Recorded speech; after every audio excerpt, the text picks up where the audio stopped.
Halo, selamat datang. Di sini kita akan kupas tuntas berbagai topik penting jadi wawasan yang jelas dan gampang dicerna. Nah, hari ini kita bakal ngebahas salah satu isu kesehatan terbesar di dunia, diabetes. Kita akan bedah bareng-bareng apa sih penyebabnya, gimana gejalanya, dan yang paling penting, gimana caranya supaya Anda bisa pegang kendali. Oke, kita langsung aja ya. Mulai dengan satu pertanyaan yang benar-benar jadi inti dari masalah kesehatan global yang sangat serius ini. Nah, ancaman yang kita maksud itu adalah diabetes mellitus atau yang mungkin lebih kita kenal dengan sebutan penyakit kencing manis. Gampangnya gini, ini tuh kondisi di mana tubuh Anda nggak bisa menghasilkan insulin yang cukup. Itu loh, hormon pengatur gula darah. Atau insulin yang ada nggak bisa dipakai secara efektif. Hasilnya, gula jadi numpuk di darah, nggak bisa diolah jadi energi. Dan ini nih poin yang penting banget. Menurut sebuah ulasan di jurnal Frontiers in Endocrinology, untuk setiap satu orang yang udah terdiagnosis, ternyata ada jauh lebih banyak orang di luar sana yang bahkan nggak sadar kalau mereka juga mengidapnya. Bener-bener kayak gunung es. Coba deh, lihat angkanya. Skala masalahnya itu benar-benar bikin kita mikir. Federasi Diabetes Internasional memproyeksikan, pada tahun 2045 nanti, jumlah penderitanya bisa meledak sampai 629 juta orang di seluruh dunia. Bayangin betapa besarnya dampak dari angka ini. Oke, sekarang gimana caranya kita tahu? Yuk kita kenali tanda-tanda peringatan yang mungkin udah dikasih sama tubuh kita sendiri. Memahami gejala awal ini krusial banget. Gejala-gejala umum ini, yang juga banyak dicatat di jurnal-jurnal kesehatan, itu sebenarnya sinyal dari tubuh kita. Misalnya nih, kenapa ya kok jadi sering buang air kecil dan haus terus-terusan? Itu karena ginjal kita kerja ekstra buat ngebuang kelebihan gula lewat urin, dan proses ini narik banyak cairan dari tubuh. Inilah cara tubuh kita berteriak minta tolong. Dan kutipan ini, wah ini benar-benar kena banget sih, menggambarkan dengan sempurna betapa bahayanya kalau kita terus-menerus mengabaikan sinyal-sinyal tadi. Bisa-bisa kerusakan yang terjadi udah serius dan permanen. Terus kenapa sih ini semua bisa terjadi? Oke, sekarang kita bedah apa aja penyebab dan faktor risikonya. Coba bayangin deh analogi sederhana ini, insulin itu ibarat kunci yang ngebuka pintu sel-sel di tubuh kita. Tujuannya, supaya glukosa alias gula dari makanan bisa masuk ke dalam sel dan diubah jadi energi.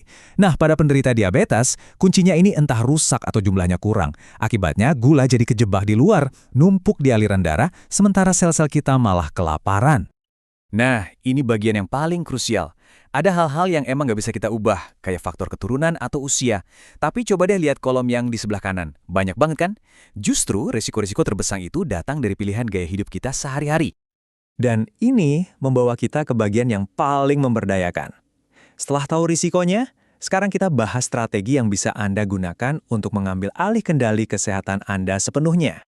Penelitian klinis nunjukin sebuah angka yang luar biasa, penuh harapan. Ternyata, perubahan gaya hidup aja bisa menurunkan resiko terkena diabetes tipe 2 sampai 58%. Ini bukan angka sembarangan loh.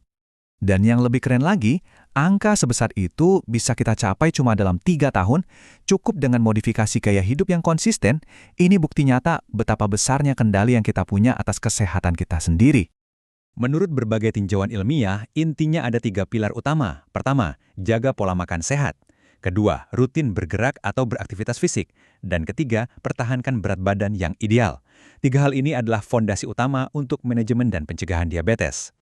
Selain 3 pilar inti tadi, ternyata sains modern juga lagi banyak loh meneliti pendekatan pendukung yang datangnya langsung dari alam. Jadi, ini bukan sekedar obat herbal biasa ya.